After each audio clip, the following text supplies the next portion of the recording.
It's time for Defending and Commending the Faith with Joe Mott, inviting the atheist, agnostic, and skeptic to examine for themselves the evidence for the Christian faith.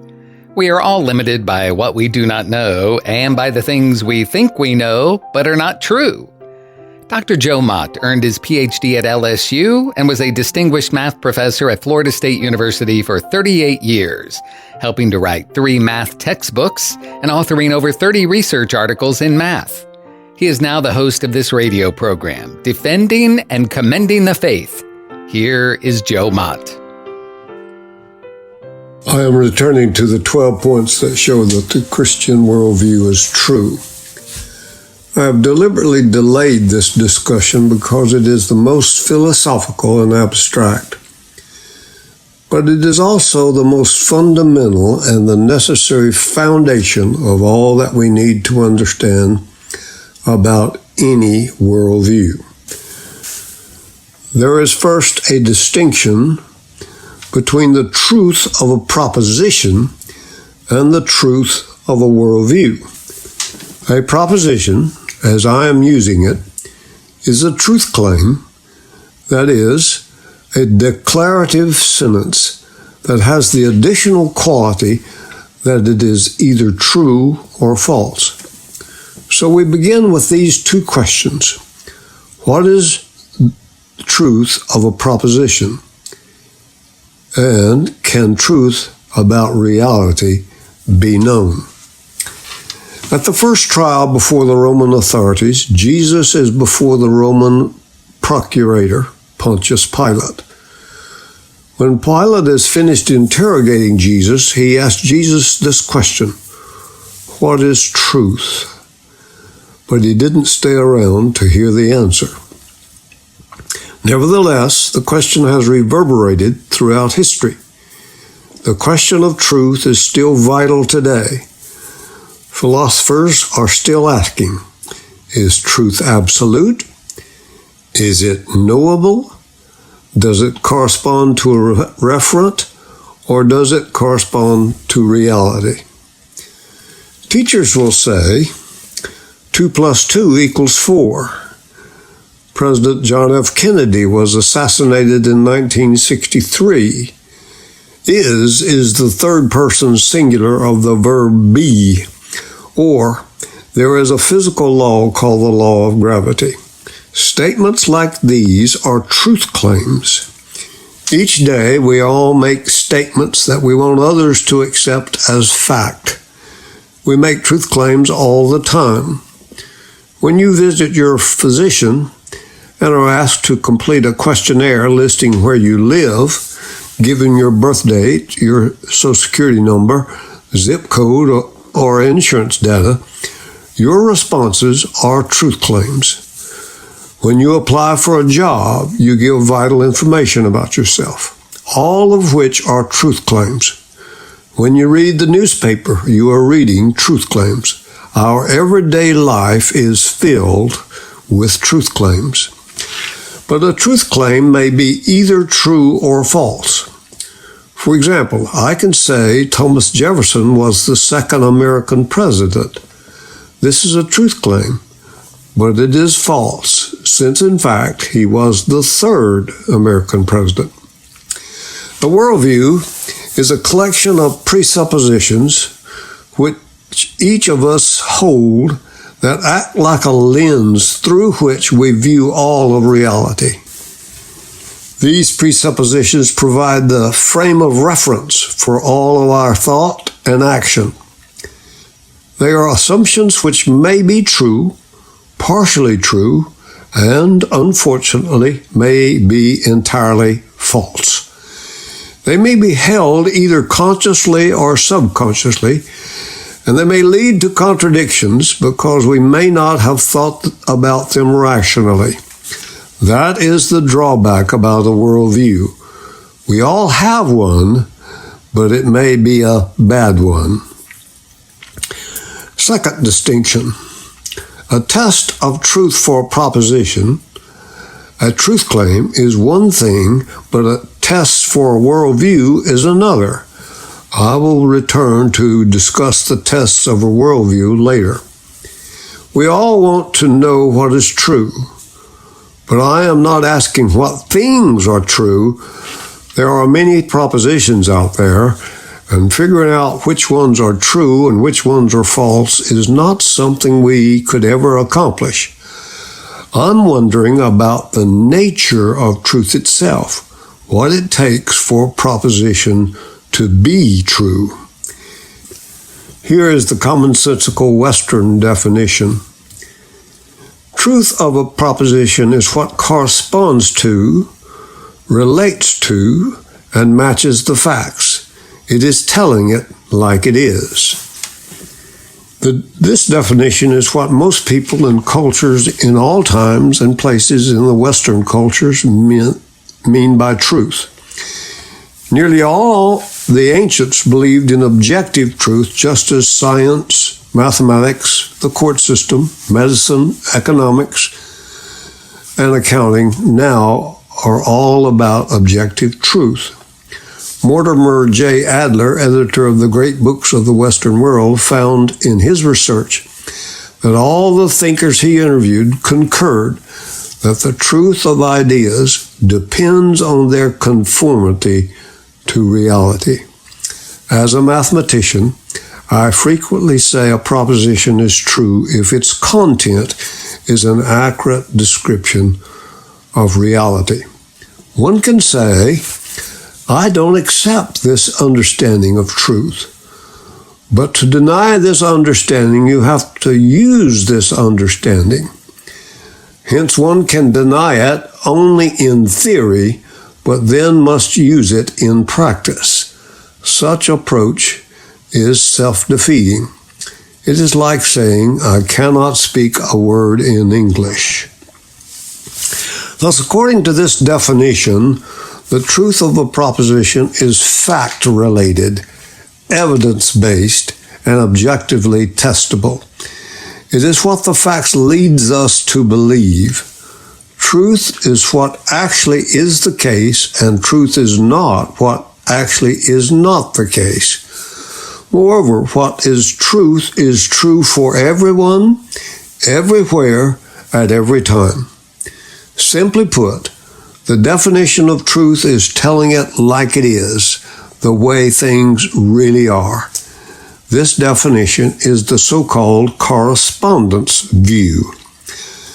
This view is often traced back to Aristotle, who defined what ordinary people mean by truth as saying of what is that it is, and of what is not that it is not. The Stanford Encyclopedia of Philosophy says that this view can be found in Plato's writings. In fact, it dates back at least to the time of Socrates. Kenneth Samples, in A World of Difference, page 220, reports that Socrates believed that fixed and abiding truth was knowable by the mind of man. And objective truth could be discovered by reason and dialogue.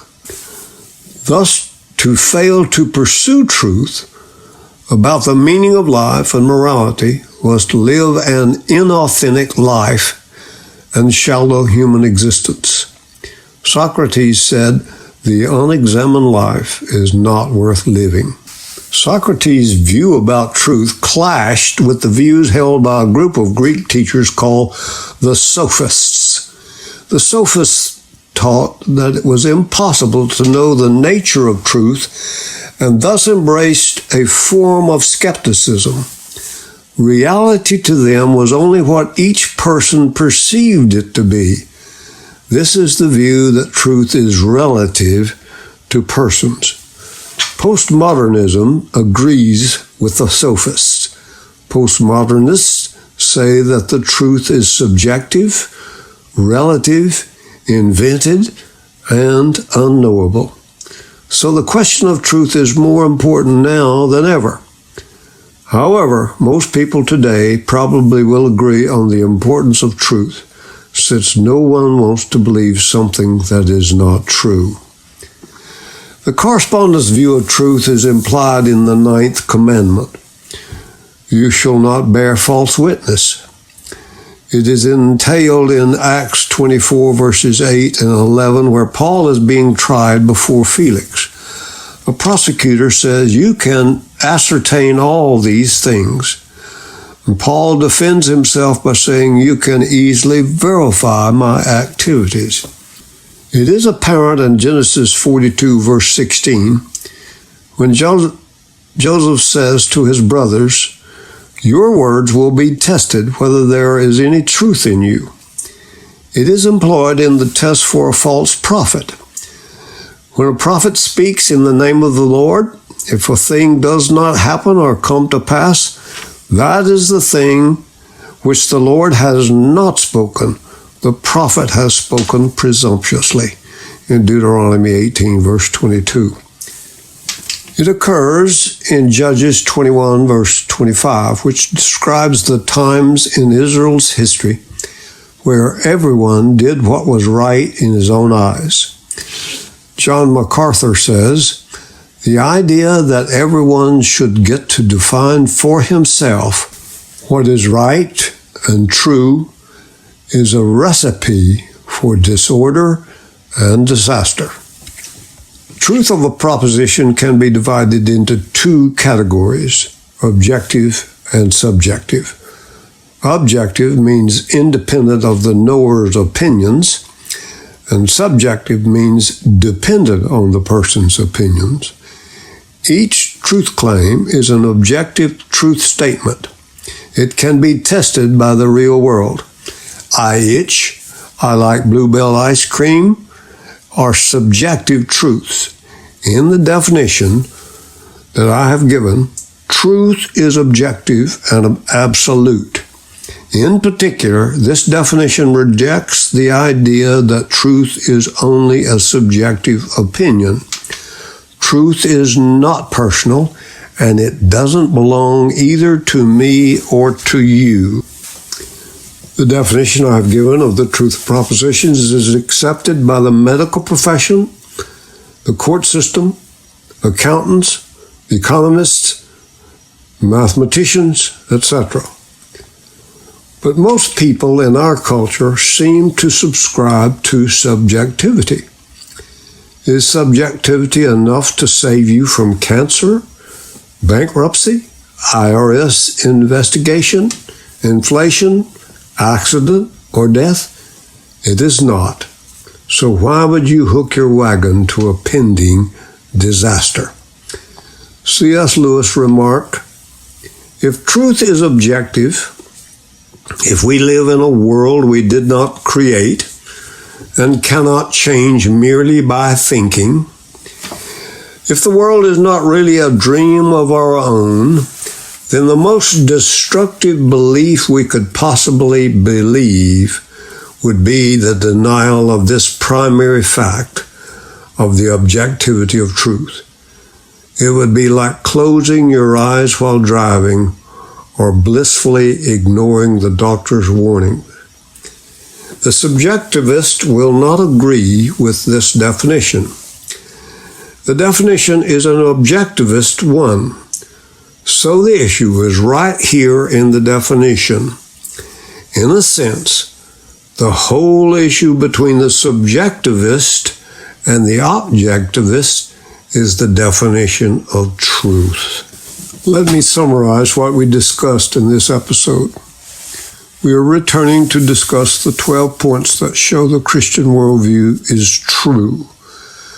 The distinction is made between the truth of a proposition and the truth of a worldview. A proposition is true if it corresponds to the facts. This view of the truth of a proposition goes back to Socrates, Plato, and Aristotle. Truth can be divided into two categories, objective and subjective. The subjectivist, like the sophists of the time of Socrates and the postmodernists of today, will not agree with the correspondence view of the truth of a proposition.